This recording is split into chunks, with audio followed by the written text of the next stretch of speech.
Halo, selamat sore. Nama saya Tripina Yuyun. Saya dari Program Studi Pendidikan Bahasa Inggris.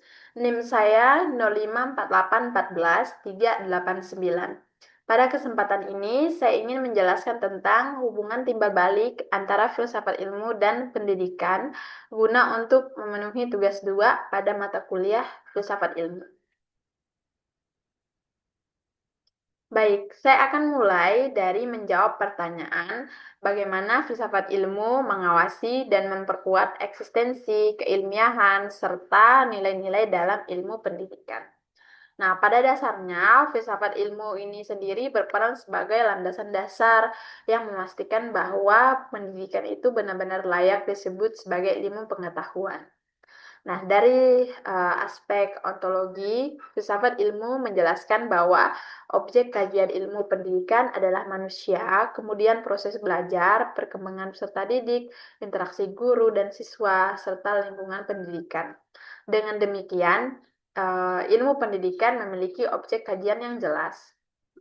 Kemudian, dari aspek epistemologi, filsafat ilmu ini menegaskan bahwa pengetahuan dalam pendidikan harus diperoleh melalui metode ilmiah seperti observasi, eksperimen, penelitian tindak kelas, dan evaluasi. Artinya, keputusan pendidikan harus didasarkan pada bukti, bukan hanya sekedar asumsi. Kemudian dari aspek aksiologi. Filsafat ilmu menekankan bahwa pendidikan harus memberikan manfaat bagi kehidupan manusia, seperti membentuk karakter, meningkatkan kompetensi, dan menanamkan nilai moral.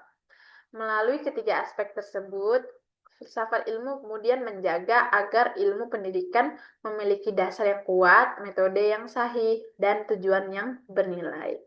Nah, itulah bagaimana filsafat ilmu mengawasi dan memperkuat eksistensi keilmiahan serta nilai-nilai dalam ilmu pendidikan.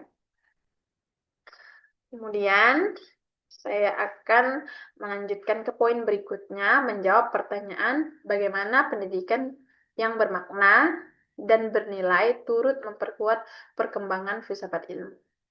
Nah, hubungan antara filsafat ilmu dan pendidikan ini bersifat timbal balik. Praktik pendidikan yang nyata menghadirkan berbagai persoalan dan pengalaman yang kemudian menjadi bahan refleksi filosofis.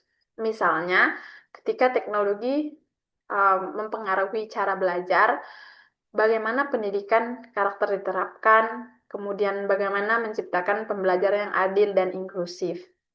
Permasalahan tersebut mendorong sifat ilmu untuk terus berkembang atau mengembangkan pemikiran tentang hakikat pengetahuan, proses pembelajaran, dan nilai-nilai yang harus dijunjung tinggi dalam pendidikan.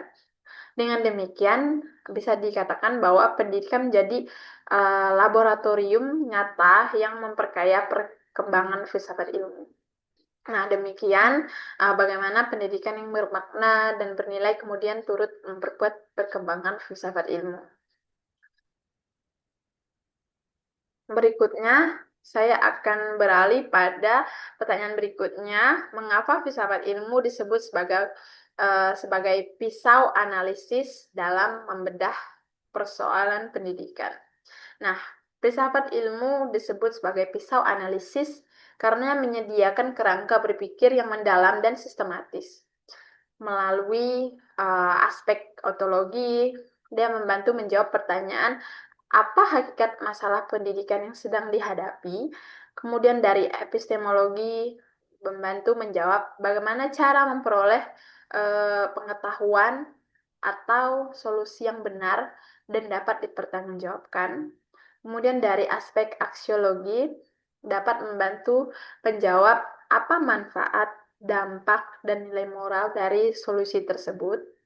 Dengan menggunakan ketiga perspektif ini atau aspek ini, masalah pendidikan dapat dianalisis secara lebih kritis, menyeluruh, dan objektif.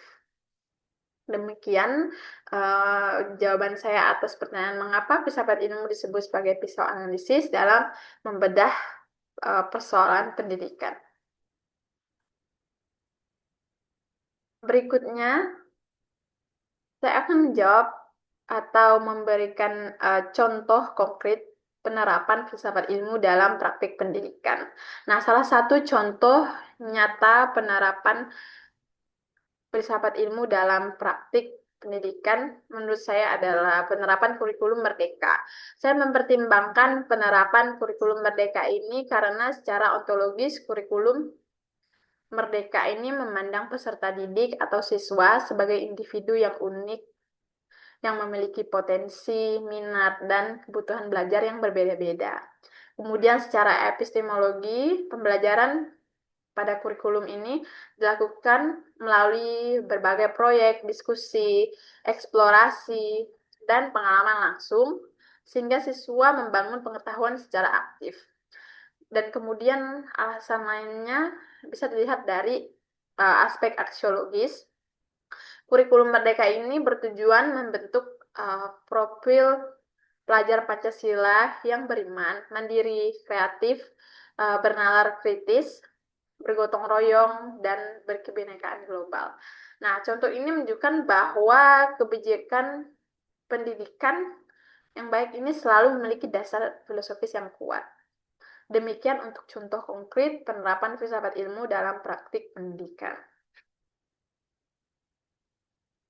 Nah, dapat disimpulkan bahwa filsafat ilmu dan pendidikan ini memiliki hubungan yang saling menguatkan, di mana filsafat ilmu memberikan landasan tentang hakikat, metode, dan nilai pendidikan. Sedangkan praktik pendidikan ini menyediakan pengalaman nyata yang memperkaya pemikiran filsafat ilmu. Oleh karena itu, keduanya tidak dapat dipisahkan dalam upaya membangun pendidikan yang ilmiah, bermakna, dan bermanfaat bagi kehidupan manusia. Demikian dapat saya jelaskan. Semoga apa yang saya sampaikan dapat bermanfaat bagi teman-teman sekalian. Terima kasih.